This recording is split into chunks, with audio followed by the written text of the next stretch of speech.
Сәлем достар.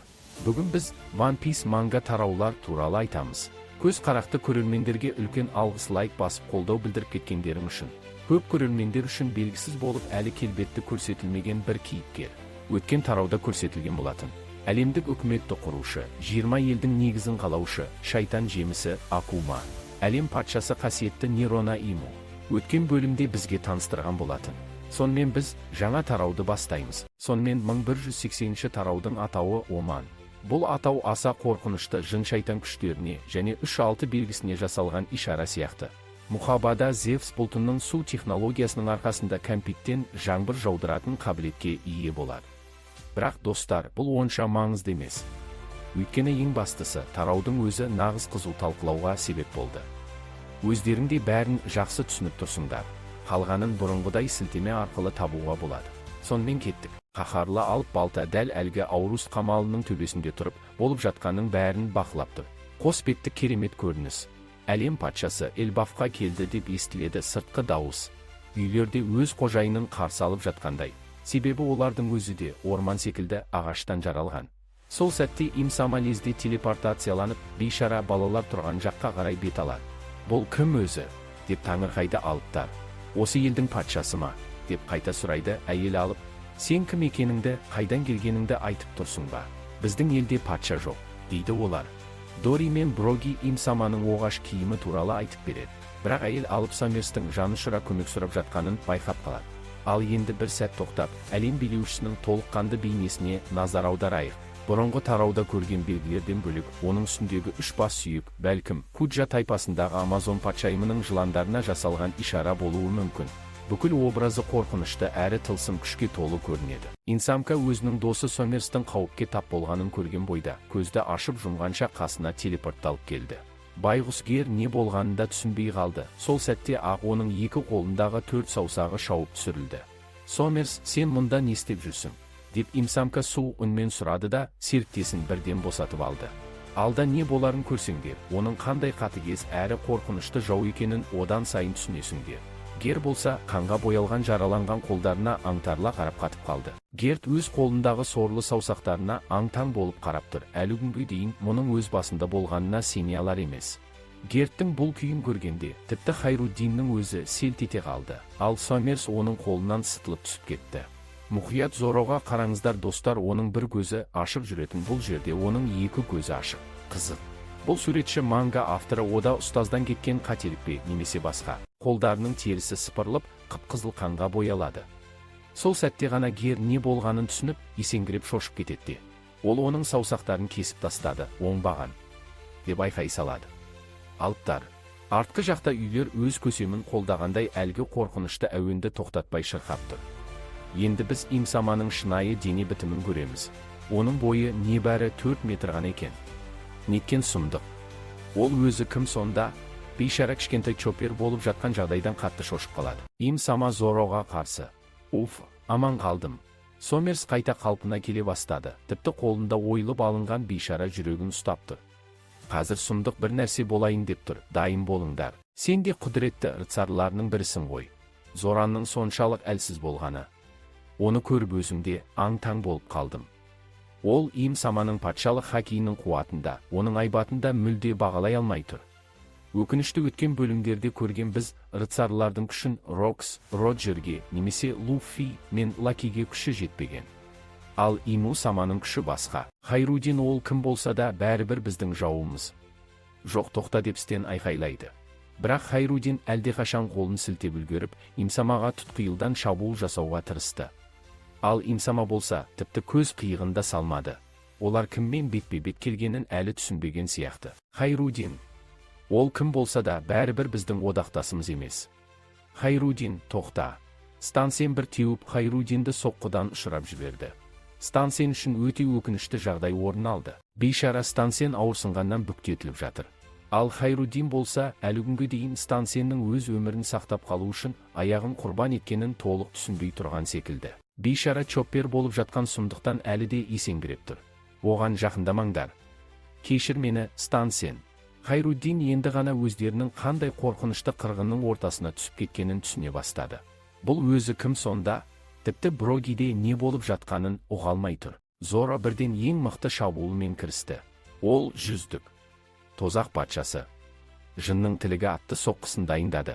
Үш қылышына да патшалық хакин жинап, өзінің ең жойқын шабуылымен Имсамаға қарай лап қойды. Әрине, оған оңай болмайтыны түсінікті, түкте елең қылған жоқ. Ол жай ғана бұрылып, Зороның шабуылын құйрығымен оп-оңай тосып алды. Міне, дәл осы жерден нағыз сұмдық басталады. Тарау атауына жасалған ишара. Имсаманың жаңа техникасы. Имсама қолында әлдебір қара жалынды пайда болады. Бұл, гарасейлердің телепортациясына себеп болатын әлгі қаралай тәрізді күштің өзі, әрі Имсаманың барлық күшінің негізгі энергиясы. Сосын ол Зоро жаққа бар болғаны бір ғана шапалақ секілді соққы жібереді. Ал Зоро болса, әлі қандай сұмдыққа тап болғанын да түсінбей тұр. Имсама болса, еш қиналмастан Зороға қарай өз техникасын бағыттайды. Оман атты қара түнек тиген сәтте, Зоро қаны сорғалап, бейне бір жоқтыққа ұшып кеткендей ұшып кетеді. Имуның жайғана қара түнектің өзі, мықтыларға қарсы нағыз сұмдық күш. Кішкентай бейшара Чоппер енді тіпті таңғалудан да қалған. Ал Иму болса, кірпігінде қақпастан, айналадағы жағдайды суық көзбен бағалауын жалғастыра береді. Бейшара Хайруддинге өмірден әлі де сабақ болмаған сияқты. Ол тағы да әлемнің ең мықты билеушісіне тұтқиылдан шабуыл жасауға ұмтылады. Балтасын сермеп қалған сәтте, Имсама оның мардымсыз шабуылын тоқтатуға дайын тұрады да, Оманды оған қарай бағыттайды. Сол мезетте қолынан әлдебір жойқын қара жарғанат ұшып шығады. Тірі мақұлыққа ұқсайтын қорқынышты қара күш секілді. Тағы бір қызығы, әлгі алып қара жарғанаттың үстінде бір түрлі бет бейнесі байқалады. Бірақ оның нақты не екені әзірге түсініксіз. Имсама болса дәл қазір бафтың астында тұрғандай, аурасы одан сайын қорқынышты болып кеткен. Хайруддин заңды түрде соққыдан ұшып кетіп, үйлердің маңында жарылып құлайды. Мұны көрген достары оның атын айқайлап, жағдайының тым ауыр екенін түсінеді. Хайруддин шынымен-ақ отқа оранып, жақын маңда жер бауырлап жатып, жеңілгенін мойындайды. Усоп Эльбаф жауынгерлерін құрметпен қараушы еді. Бұл жолы алып жауынгер шынында жеңілді. Ұят болған екен. Имсама көп ойланбастан-ақ Сомерске өз күшінен үлестіре бастайды. Бұл қандай қара жалын өзі? Деп айналадағы алыптар аң-таң болады. Ал біз Имсаманың Сомерске өзінің оманы арқылы сұмдық бір күшейткіш бергенін түсінеміз. Дәл әлгі қара, қою, қорқынышты энергия оның вассалдарын күшейтетін ерекше күш еді. Сомерс омен күшін қабылдайды. О, омен. Дәл маған керегі осы еді. Сомерс қуаныштан жарылып кететіндей қуанады. Тезірек, Сомерс. Бос нәрсеге уақытымды кетіргім келмейді дейді пижама киген сұсты сұлу. Әрине, мырзам деп Сомерс орнынан көтеріледі. Сол сәтте оның шынайы көлемін анық көруге болады. Егер Сомерс тік тұрса, бойы Имсаманың беліне әрең жететіндей ғана екен. Осының бәрінен кейін олар көп кідірмей жан-жаққа бытырай ұша жөнеледі. Сомерс оң жаққа қарай ұшып кетсе, Имсама көкке қарай көтеріліп, сол сәтте алып қанаттарын жаяды. Оның қанаттары артқы фонда анық көріне бастайды. Имсама бұл жерден кеткен бойда тіріліп тұрған үйлер қайтадан бұрынғы жансыз қалпына енеді. Яғни олардың орман құдайы кетісімен-ақ бәрі бірден қалыпты күйіне оралды. Мына бір нәзік детальға да назар аударыңдар. Зоро, тезірек үйге кіріңдер. Өтінемін, есінен танып қалған балалар мен жараланғандардың бәрін жинап, ішке кіргізіңдер. Басшылықты кішкентай Чоппер өз қолына алады. Ал Эльбафтың көсемі яғыл болып жатқан жайтқа аң-таң болып тұр. Эльбафтың барлық аймақтарына ескерту. Құдай рыцарларынан да асып түсетін беймәлім біреу пайда болды. Барынша сақ болыңдар. Осы сәтте Имсама алып қанаттарын жайып, келесі нысанаға қарай бет алады. Мына жерге ерекше назар аударыңдаршы. Алғаш көргенімде өзімде қатты таңғалып, көзімді ала алмадым. Абырой болғанда ол Имсаманың өзі болып шықты. Бірақ көлемі жағынан тіпті Ника, Робин мен Нами екеуін қосқаннан да әлдеқайда үлкен. Ал Имсаманың сыртқы келбеті мен қабілеттері енді ғана ашылып жатыр. Сабыр сақтаңдар, сендер бұл құбыжықтың қаншалықты қауіпті екенін әлі толық түсінген жоқсыңдар. Тағы біреу пайда болды. Не дейсіңдер, бұл әлі біткен жоқ па? Қаруларыңды дайын ұстаңдар. Өрт пен қираудан әбден шаршадық. Алыптар бұл соғыстан шаршаған. Олардың рухтары Вана еліндегі самурай жауынгерлерден әлсіз сияқты. Имсамка ары қарай ұшып бара жатып көз қиығымен Рататостың әлгі мызғымас мұзын байқап қалады. Дәл сол жерде Локи Гунканы тұтқында қалдырған еді. Имсамка көп ойланбастан ол бірден аса қуатты қаруын шығарып, сол жаққа бағыттайды. Жанынан зулап өте шығып, әлгі алып мұз кесегіне жақындамай-ақ Гункаға қарай шабуылын жібереді. Сөйтіп өз оманының күшін соған бағыттайды. Келесі сәтте жойқын жарылыс болып, айнала дірілдеп кетеді. Бірақ авторлар оның дәл сол мұзды толықтай жоя алмағанын әзірге көрсетпейді. Бұл ежелгі артефакттық мұз. Локидің айтуынша оны тек мифтік жаратылыс Рататос қана ерте алады. Яғни әлгі алып мұзды жасағаның өзі ғана оны қайта бұза алады. Бірақ егер Инсама шынымен бәрінің бастауы орманның нағыз құдайы болса, онда оған ондай шарттардың бәрі түк емес. Габан жанындағы лифттің қасындағы жерасты әлемі. Бұл не сұмдық өзі. Тіпті құдай аңғарында да мұндай сұрапыл ерікті сезінбеппін. Осы көрініс арқылы бізге анық көрсетіп тұр. Дәл мұндай алапат күшпен иерік еш жерде болмаған. 800 жыл бойы Пангея қамалында отырған ең ұлы билеушімен ешкім теңесе алмайды. Локация күрт өзгеріп, оқиға Марждар мектебіне ауысады. Күйіп қалған оны алдындағы толған тамақты көріп, Луфиге наразы кейіп танытады. Ал Рататос болса болған жағдайға аң-таң. Қалай десек те, мұздап жатқаннан гөрі осылай дайын тұрғаны әлдеқайда жақсы емес пе? Локи болса бұдан өзіне тиімді жақ тауып отыр. Осыдан кейін олар жай ғана, енді олар күш жинай бастады. Өйткені алда оларды нағыз ұлы шайқас күтіп тұр. Бірақ қазіргі жағдайға қарасаң, бәрібір оңбай таяқ жейтін секілді. Біріне шекеден шерту, екіншісіне тепкі, үшіншісіне шапалақтың өзі жетіп жатыр. Күштеріңді тезірек жинаңдар. Мұнда өте мықты біреу келген сияқты. Мен де солай ойлаймын. Ыстық екен. Деп Луффи тамақтанып отыр. Рататос та бар күшін салып жатыр. Осы кезде әлсіздер жасағы Джимбидің тобына капитан Нами келіп жетеді. Олар Эльбаф жеріне келген белгісіз қобыжық туралы айта бастады. Джимби оның Кирингемді босату үшін дәл өздеріне қарай келе жатқанын бірден түсінді. Әмірші, Кирингем қашуға тырысады. Бірақ Инсама оған да еш аямай оманын лақтырады. Бұл оман ғой. Көп рахмет сізге. Әй, сен тағы кімсің өзі? Осы сәтте шайқасқа Санджи араласады. Бейшара әлі не болып жатқанында, алда өзін қандай сұмдық күтіп тұрғанын да білмей. Инсама келіп, Санджи күнмен бетпе-бет тұра қалды. Санджи, абайла. Ол аса қауіпті. Деп Джимби оны ескертуге тырысты. Оны босатуға саған кім рұқсат берді? Санджи ашуға булығып, бар күшін сала Инсамкаға лап қояды. Бұл сәт оның кезінде Вергоға жасаған шабуылын айнытпай еске түсіреді. Бірақ бұл жолға қарсыластың қаупі мүлде басқа, әлдеқайда сұмдық еді.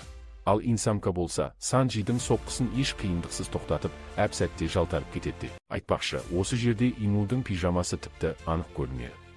Тіпті киімінің астынан тамырлары білініп тұр. Демек, біз алғашында ойлағандай бұл терідегі дақтар емес екен. Қысқасы, осы соққыдан кейін Санджи бірден қоқысқа ұшты.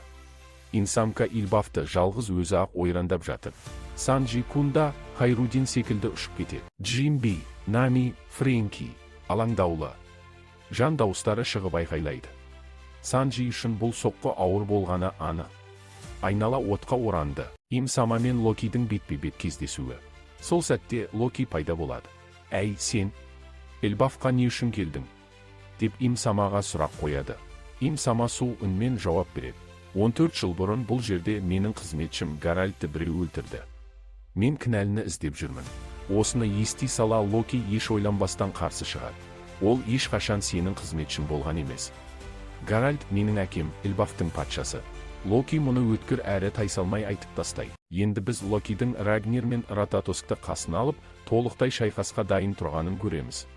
Ол Инсамамен бетпе-бет соғысуға әзір еді.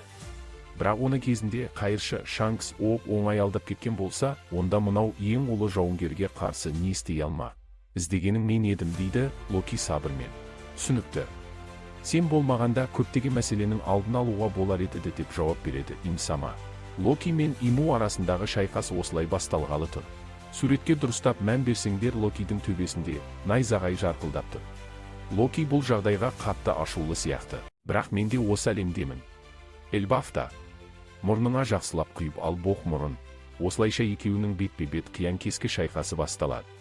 Өкінішке қарай, тарау дәл осы жерден аяқталды. Бірақ келесі аптада үзіліс болмайды. Сондықтан жалғасын асыға күтеміз. Шынымды айтсам, Инсамканы бір тепкімен ұшырып жіберсе екен деп тұрмын. Артынан Луффи келіп, бір шапалақпен сұлатып салса тіпті керемет болар еді. Дегенмен Инсамка бұл тарауда өзінің қаншалықты қорқынышты күші иесі екенін толық көрсетті. жалғыз өзі келіп, планетадағы ең мықты мақұлықтарды еш қиындықсыз быт-шыт қылып өтті. Тіпті титтей де қиналған жоқ. Міне, нағыз мықты күш деген осы. Оның қолында әлі талай сұмдық қабілет бар сияқты. Осымен 1180-ші манга тарау аяқталды достар. Қазақ тіліне аударған Елдос.